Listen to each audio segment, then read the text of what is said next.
Bonjour, Yves Guibert. Donc moi j'ai fait ma carrière comme producteur, arboriculteur en agriculture biologique et j'aimerais vous parler d'un problème qui me préoccupe, c'est la grande souffrance des terres agricoles. On constate une perte d'activité biologique, une perte d'humus, des problèmes d'érosion, des problèmes de tassement de sol, voilà, des choses graves qui appellent des réponses urgentes parce qu'on ne peut pas laisser les sols continuer de se dégrader ainsi. Alors, quelle solution? Bon, l'agriculture biologique, personne ne le conteste, c'est certainement la solution la meilleure, mais regardons les choses en face. Aujourd'hui, on a en gros 10% à peine 10% de la surface agricole française qui est en agriculture biologique. Donc, quand bien même on aura doublé les surfaces, ce qui prendra encore quelques années, eh bien, on sera toujours à plus de 80% des terres qui seront toujours en conventionnel. Donc, en fait, le constat très pragmatique, c'est que le levier, si on veut agir rapidement et massivement, c'est de changer les pratiques sur ces 90 ou 80% de surfaces agricoles qui sont en agriculture conventionnelle, et on a des moyens de le faire.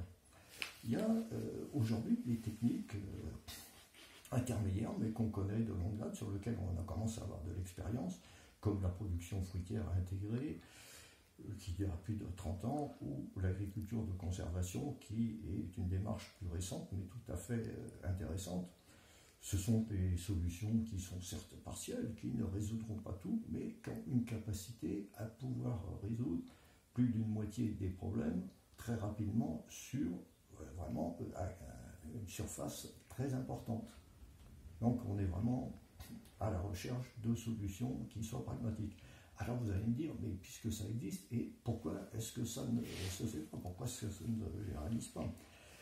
Je pense que, tout bêtement, il faut que l'État joue son rôle, entre autres, l'État et les consommateurs d'ailleurs.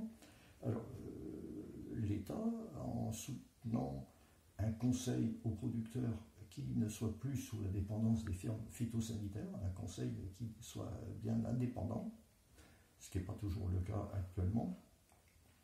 Et après, certes, l'État peut aussi influer par la loi, en apportant des obligations, des contraintes, mais attention, toute contrainte ne sera efficace que si elle est assortie aussi de moyens qui permettent aux producteurs d'y faire face. Et le moyen principal, c'est un juste retour de la valeur ajoutée, c'est-à-dire un prix équitable aux producteurs.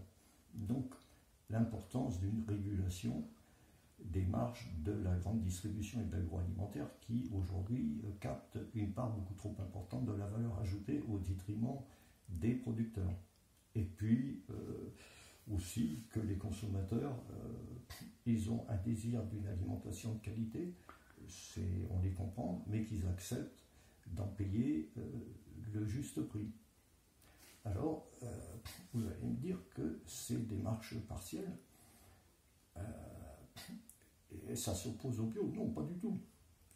C'est quelque chose qui, de toute façon, toute amélioration des pratiques est bénéfique pour tout le monde, et bien au contraire, cela peut permettre à beaucoup de producteurs ayant fait ces pas importants de passer ultérieurement vers l'agriculture biologique.